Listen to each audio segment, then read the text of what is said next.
Happy St. Patrick's Day, everybody. I'm pleased to announce the beginning of my epic, monumental Marcel Proust project, in which I'm going to read one of the longest novels ever written and share with you the results. It only just now occurs to me that I really should have started my Finnegan's Wake project in honor of this great Irish holiday. But hindsight is 2020. What are you going to do? So let's move on with the show.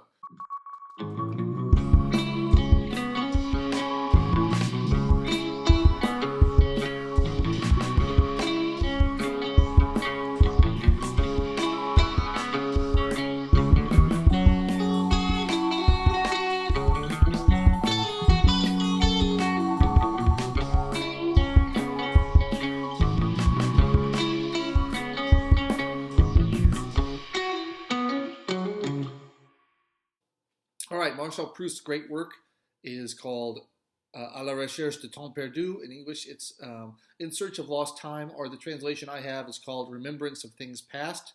And let me just show you what I'm dealing with here. This is one novel. It's in 7 parts. It's about 3,200 pages long. And this week, I read the first 150 pages of it. So that's not a bad start, I think. It's a little bit slow going. I like this edition a lot. This is a beautiful silver and nicely illustrated vintage paperback. The company is called Vintage. It's a division of Random House. I do wish it was hardcover. This is my 3rd attempt to try to read this book, and the first pages are starting to wear a little bit. The cover's starting to wear a little bit with the effort. But apart from that, it is a pretty nice edition.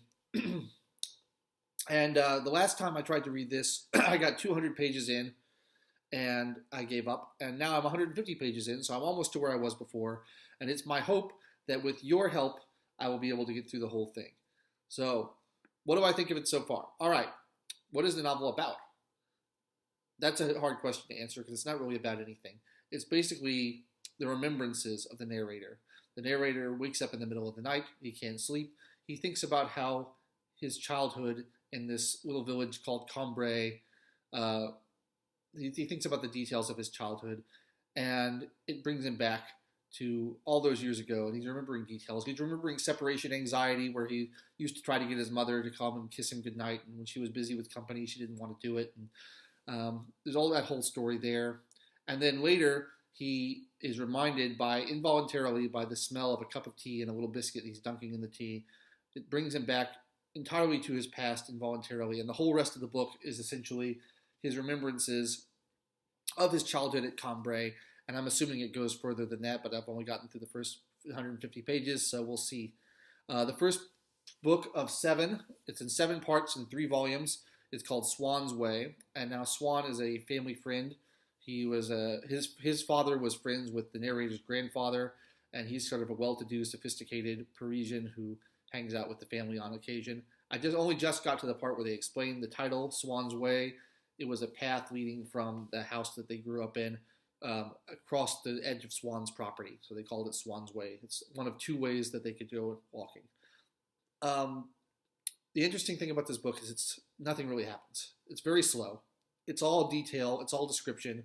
It's not plot-based at all. There's 2,000 characters in the entire novel, and there's a lot just in the first bit. And so the first 150 pages that I'm through, it's largely just introducing characters, and it's a little hard to keep them straight because they all have French names. But you're starting to get used to who these people are, and that's good.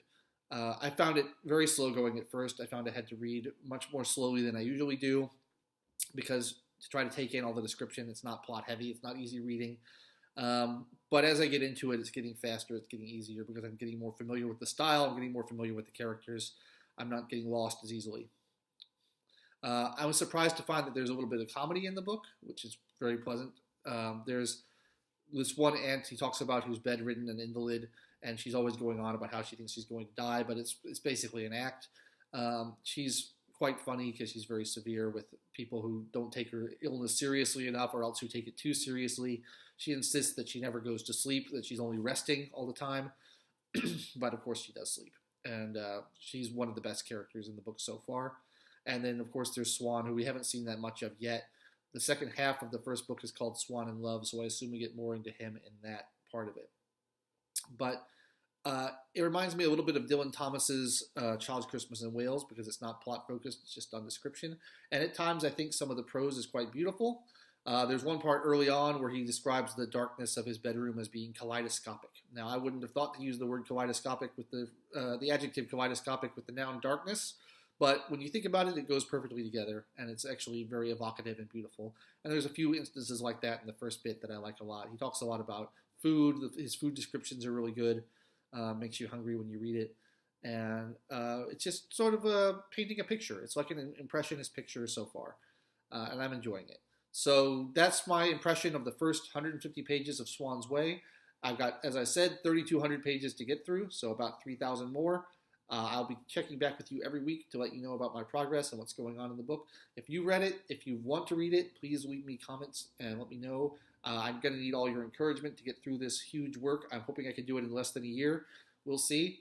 And please subscribe to my channel and check out more of my writing on Amazon.com. Thanks a lot. I'll see you next time. I'm going to go get a whiskey.